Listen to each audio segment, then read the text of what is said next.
Assalamualaikum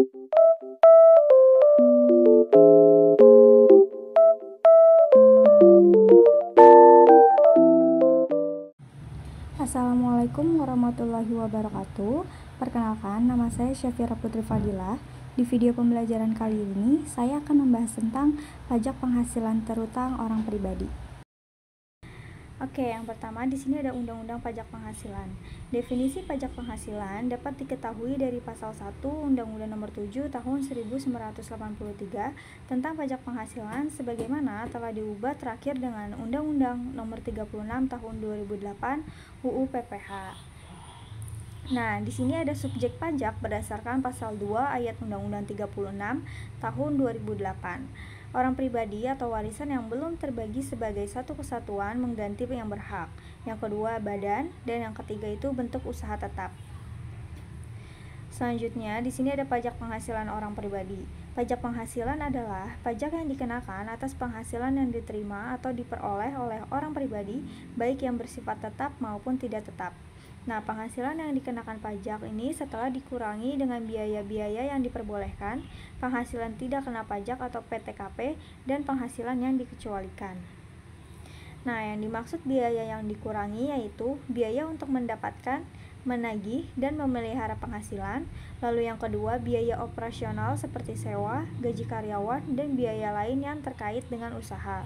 Penghasilan tidak kena pajak atau PTKP ini merupakan penghasilan yang tidak dikenakan pajak. Besaran PTKP ini dapat berbeda-beda tergantung pada kondisi wajib pajak, misalnya status pernikahan dan jumlah tanggungan. Nah, di sini ada lapisan PKP atau penghasilan kena pajak. Lapisan PKP ini dalam sistem pajak penghasilan di Indonesia diatur berdasarkan lapisan penghasilan. Setiap lapisan ini memiliki tarif pajak yang berbeda. Nah, ini di sebelah kanan ini adalah rincian lapisan PKP dan tarif pajaknya sesuai dengan ketentuan yang terbaru. Oke, kita akan membahas contoh soal menghitung PPh-OP.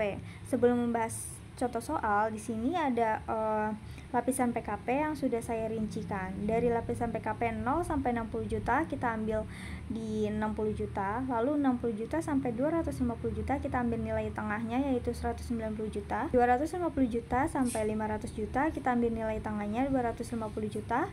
500 juta sampai 5M itu kita ambil nilai tengahnya di 4,5 M. Nah, ini contoh soalnya. Selama tahun 2018, Pak Budi mempunyai penghasilan neto sebesar 6.500.000.000 juta. Dia menikah dan mempunyai 1 orang anak. Hitunglah PPh terutang Pak Budi. Nah, sebelum kita hitung PPh terutangnya, kita cari dulu PKP-nya karena Pak Budi kan di sini sudah menikah dan mempunyai 1 orang anak, sehingga ini termasuk dalam PTKP.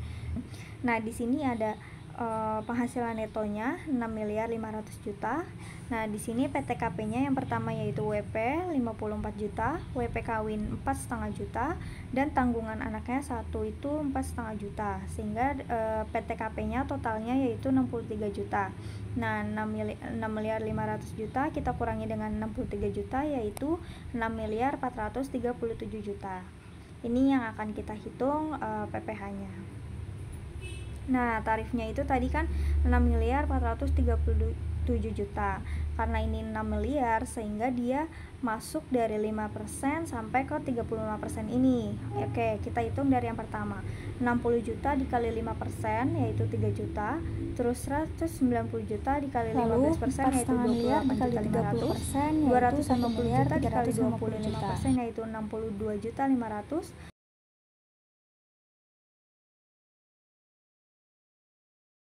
Nah, yang terakhir ini dari 6.430 juta kita kurangi yang tadi kita sudah hitung.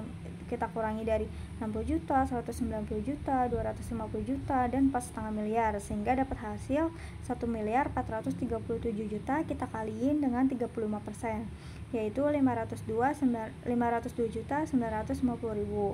Nah, ini kita jumlah semua sehingga dapat hasil 1.946.950.000. Inilah PPh terutang Pak Budi yang harus dibayarkan.